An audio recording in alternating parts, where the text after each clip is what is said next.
And happy Friday, everyone. Thank you for joining this COVID-19 update for school counselors. This is Jason C. My colleague, James Snyder, is on the other end, and we're going to give everyone an update regarding TAC, TSAC financial aid programs, as well as an outreach update. This is being recorded. If you are watching or listening to this after Friday, April 3rd at 10 a.m., please note that this information is accurate as of Friday, April 3rd at 10 a.m. So just understand that. James, thank you so much for joining us. I'm going to turn it over to you. I'll control the PowerPoint, but I'll let you begin, man. Sure. All right. Good morning, everyone. Again, as Jason said, just to echo everyone, I hope everyone is healthy and staying safe, working from home. I don't know, I'll speak for myself, the transition to working from home 100%, so full-time is different for me. I know my wife is full-time work from home for years, so she says she's been training for this for 4 years now. So she's doing well, but I hope everyone is well. And so we just wanted to bring a brief update from the grant scholarships team to everyone to let you know what's going on our end, from Tennessee Promise, from Hope, from dual enrollment. And as Jason said, this is as of today. Everything is still subject to change as we continue moving forward, monitoring the situation. So I'll jump right in. So all Tennessee Promise applicants, participants were, from a high school perspective, were notified that the Tennessee Achieves deadline for students to view, what's up? For students to view the webinar has been extended to May 15th. They do ask that students, we've had a couple of school counselors that have reached out about students that are having internet connectivity issues. And I reached out to Chrissy about that, and Chrissy recommended that the student give them a call, and they can help the student work through it that way. They have been able to navigate the connectivity, whether it's through a phone or other avenues, with 100% of the students that have called them. So have the students reach out to them directly. And if you're still having issues, shoot me an email, and we'll do what we can to connect with the student to address those connectivity issues on the webinar. So we do still have around 6 weeks to get that completed. We continue to monitor the situation with that moving forward. So as of now, the deadline to view the webinar is May 15th. The April 1st community service deadline has been waived, meaning that students enrolling in the summer semester will not be required to complete and submit community service by April 1st.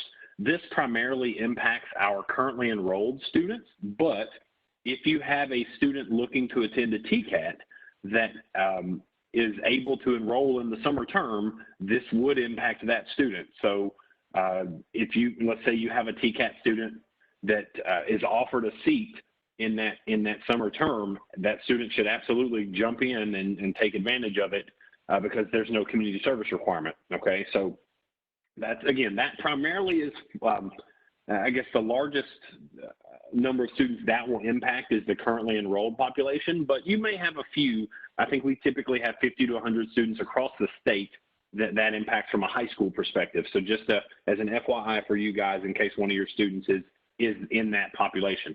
And then from the July 1 perspective, we are still monitoring the entire situation from the July 1 perspective. So as of now, we are not waiving that requirement. We just continue to keep an eye on everything.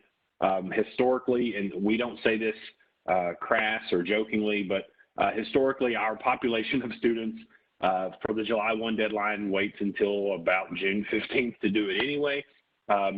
But again, we are monitoring the situation as it relates to July 1. Chrissy's team is going to have some more information about alternative avenues of community service. They're going to be sending some information out to students Monday about some virtual opportunities. So please stay tuned to that, and we'll. I know it'll go out to students.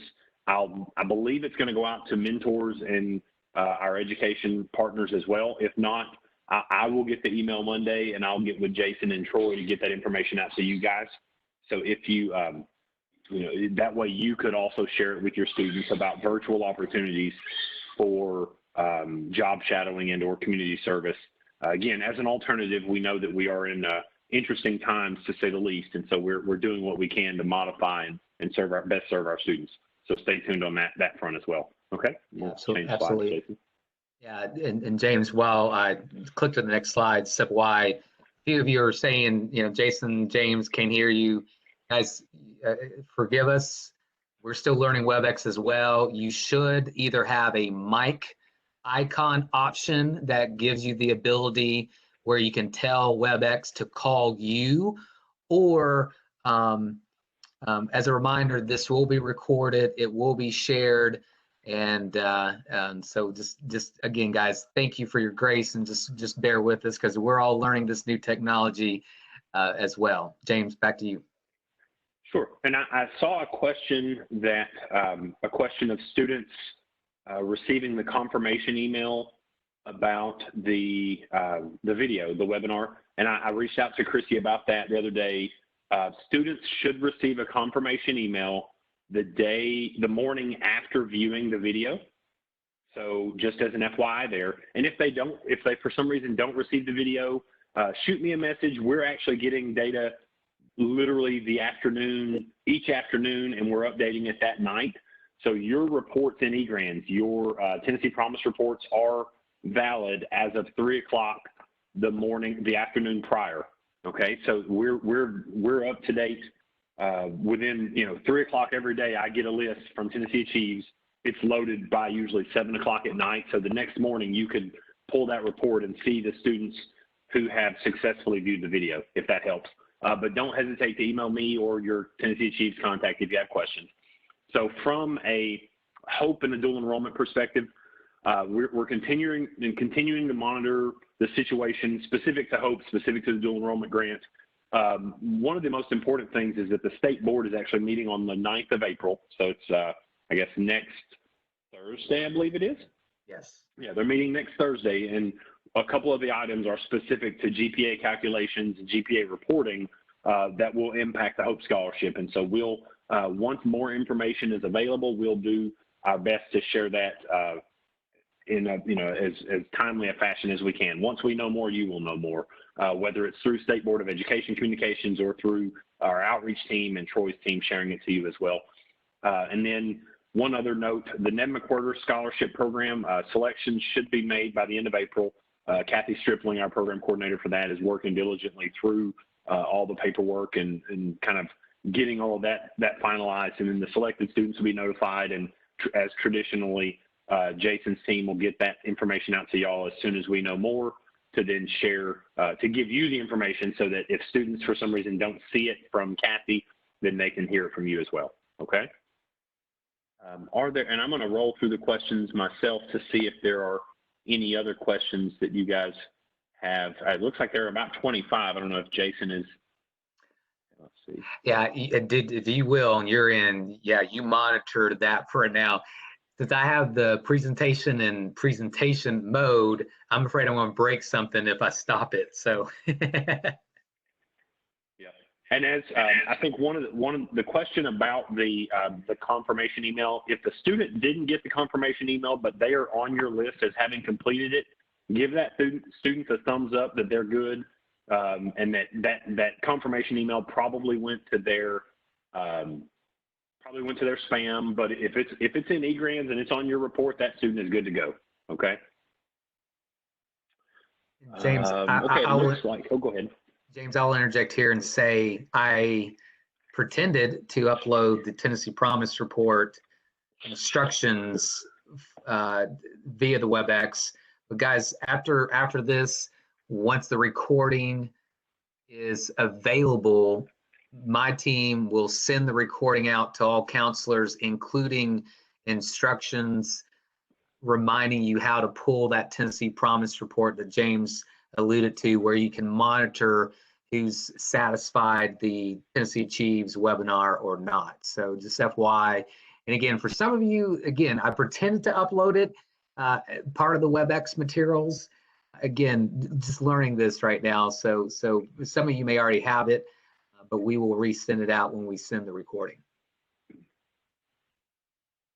James, anything else, Q&A we need to go over yet?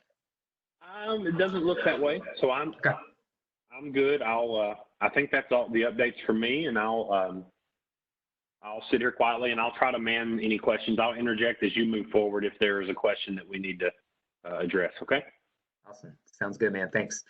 So from an outreach perspective, you know, as it relates to the high school seniors that we're all serving and trying to help as the semester winds down, just FY, what we've done from an outreach perspective, with the help of James, we have emailed approximately 7,700 seniors with FAFSA issues.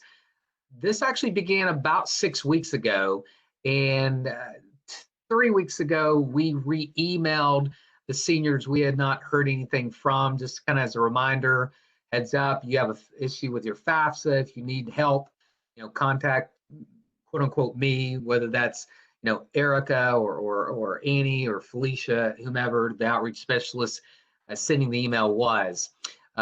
Beyond that, we've also emailed approximately 13,000 high school seniors who have been selected for FAFSA verification with the same support, just to say, hey, we're here for you.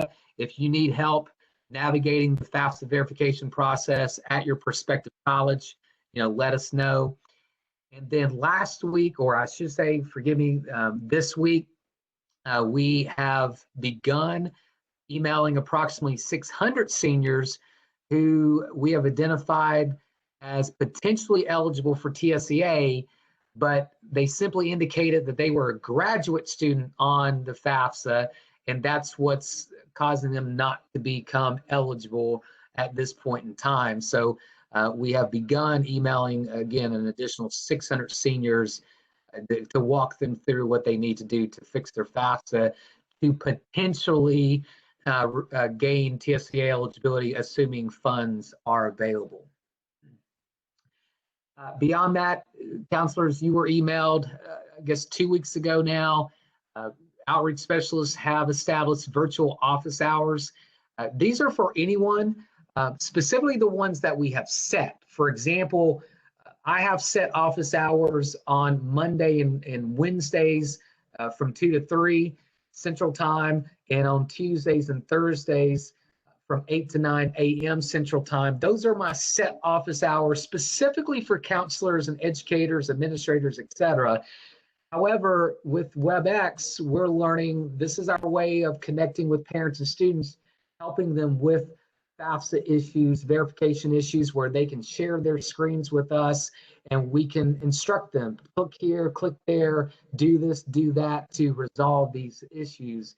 So again, your specific outreach specialist has emailed you his or her virtual office hours, and also within our signature. So when we send an email within our signature, you will have a link to our virtual office where, again, we can meet virtually face-to-face anytime through the wonders of technology. Moreover, beginning this Monday, coming Monday, April the 6th, we're going to begin conducting Paying for College 101 webinars around 5 p.m. local time each evening. You know, generally speaking, March, April, May, these are our typical junior nights for that many schools schedule with us. And so, you know, in lieu of in-person junior nights, we thought, hey, let's do this virtually. So this week, we have emailed counselors from the counties and schools that we've selected for next week, the 6th through the 9th. You guys have been emailed the WebEx information that you can forward on to your underclassmen family. So we encourage specifically current 11th graders, but the information can also be shared with 9th and 10th grade families if they kind of want a head start on learning about what Paying for College looks like here in Tennessee. Much like this webinar, the presentations will be recorded and those will be made available later for families unable to join live. And I think the last slide, and just in terms of just sharing outreach information, is this is the beginning of an April webinar series. today being the counselor update. Here is the tentative schedule for the remaining Fridays in April. Obviously, we're not going to have one next Friday being Good Friday, which many of us will be actually off for Good Friday. But back on April the 17th, we're planning to do a FAFSA verification award review. The audience for this is all college-going families, so we will share information with you just as forward out to specifically your high school seniors or anyone that would like more information about the verification process or just award letter review process. On the 24th, an annual Keeping Hope, the Hope Scholarship Alive presentation. Again, audience there would be high school senior families. And then May 1st, as of right now, this will be our annual Hope GPA verification webinar, specifically for school counselors to yet again walk you through that Hope GPA process. As James said earlier, this information is evolving, guys. So, there may be information that you need to know after the state board has its meeting on April the 9th. So if we need to do another one of these webinars prior to any of these, or in addition to any of these that you see on your screen, we will definitely communicate that through all of our channels so that we can invite you on to hop on a new one where we explain any subsequent changes that are made to any of our programs like the Hope Scholarship or the dual enrollment grant programs. That said, another way to keep updated on any of the COVID-19 updates and any of our programs, by all means, follow us on Twitter at TN Higher Ed or at TN Promise or both. We are, our colleague Jessica Powers is constantly getting information up onto Twitter, all the latest and greatest updates that counselors need to know. And then that is the URL to our COVID information page on our website, which I have as a, go to it for a second. Jason, may I interject real fast? Yeah, man, go ahead. Well, I'll get it up. There is Kelsey Tarr asked a question, where can we find links to share to invite families to the webinars? And I believe those are, you may have mentioned this and correct me if I'm wrong, those are going by email to the school counselors? Yes. Okay. James, that's absolutely correct. So Kelsey, again, we're going to have a schedule of these over the month of April. So for example, if you were not emailed this week, more than likely that means your school or your county, that presentation will be scheduled the following week or some other time in April. What we're doing right now, we're working with our colleague Jessica Powers to get all the schedule of events up on our website. Again, specifically those schools and counties that we've targeted for April 6th, 7th, 8th, and 9th. Each outreach specialist has emailed those counselors specifically. So Kelsey, if you want to here in a second, you can email me or specifically email your outreach specialist if you'd like an idea of when, your school or county, when they'll have the ability to do the Paying for College 101. And then Anna Graham asked if they'll be recorded, and correct me if I'm wrong. I believe we are recording a one of them. I don't know which one exactly. Maybe a general one that will then be shared to or be made available. Is that correct?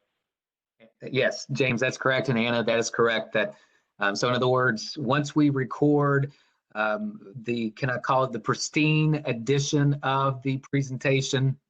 And guys, more than likely, the idea right now that we're working on, because that presentation on Monday, Tuesday, Wednesday, Thursday, we've scheduled an hour. Hopefully, we're going to present 30 minutes and then field questions or whatever. What we're wanting to do, James and Anna, is to break that presentation down into digestible chunks. meaning, little snippets of 3, 4, 5 minutes and post it that way. So as soon as that's available, A, they will be emailed. B, we will get that out onto the website and onto social media as well. And Anna Graham mentioned that the links are very important, that some schools don't have the ability to forward the invitation. Okay.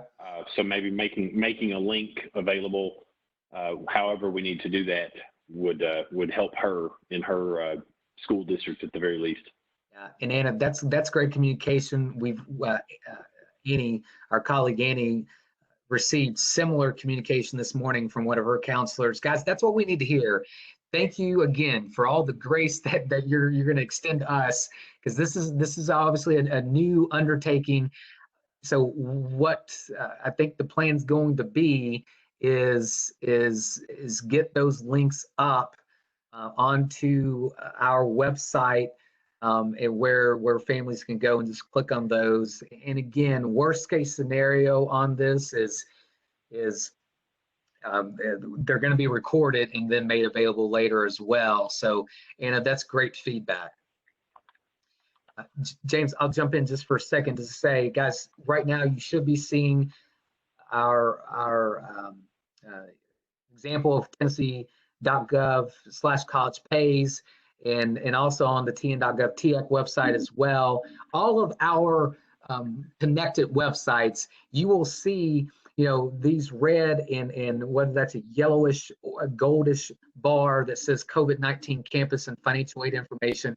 If you click on that link, it will take you to our COVID-19 information page, where, again, all the information that we get in or that we are communicating through our channels, we're also posting onto this website as well. So again, as updates occur with the Hope Scholarship or any additional updates occur with Tennessee Promise, first, you should receive an email, whether it's from an outreach specialist, whether it's from someone from Troy Grant's team, whether it's from James Snyder and the Tennessee Promise team. Again, you're probably going to get at least one, if not 3 or 4. Just we want to make sure this information is getting out. But another place for you guys to see all this, again, is on any of our related websites, whether that's College Pays, whether that's the TEC website. This is where you can find it by clicking that goldish bar and then looking at the various tabs for specific information. And we have also begun having or creating a tab for K-12 student-oriented resources as well. So FY there as it relates to our website. James, any other questions right now? Not that I know of. I'm kind of scrolling through, answering them as I need to. So. Yeah. Again, and the third way, again, as a reminder, those of you on social media, follow @TN Higher Ed, follow @TN Promise. That's where you can also receive updates and any pertinent updates as we receive them, or as we have them for any of our programs. And then I'm going to say, in conclusion, there is my contact information and also James's contact information. Obviously, from an outreach specialist perspective, those of you with the TSAC brochure, obviously your outreach specialist contact information is on the back of that brochure, looking at the map. But that said, here again is James and my contact information. So if y'all ever need anything, obviously we're here for you. Our teams are here for you. Everyone at TEC and TSAC is here for you. So whoever your contact is, your go-to contact, if you have any questions or anything, let us know, reach out to us, and we'll do the best to answer the question as we know the answer.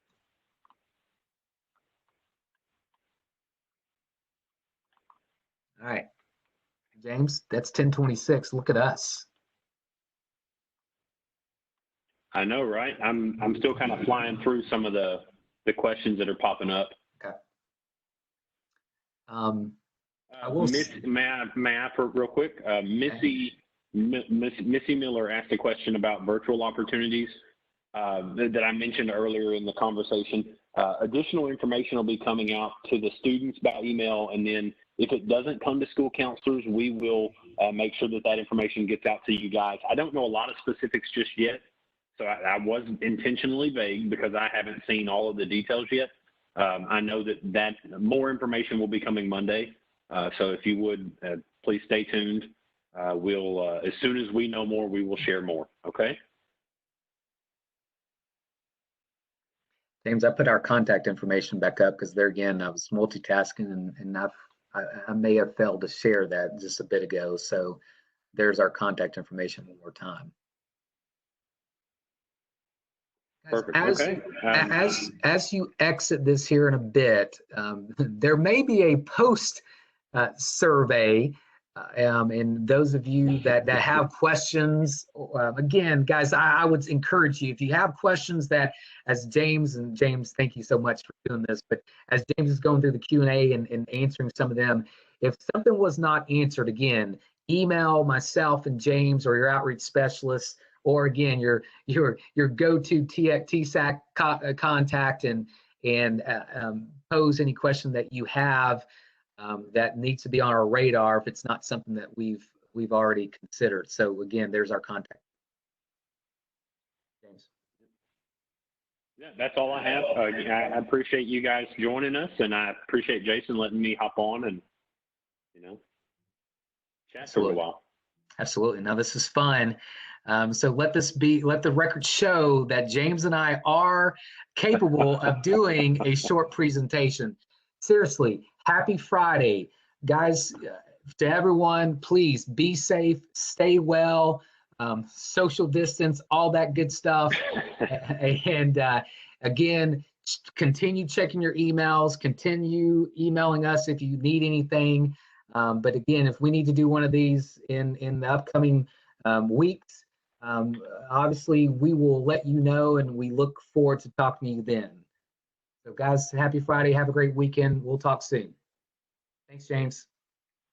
All right. Thanks, guys. Bye-bye.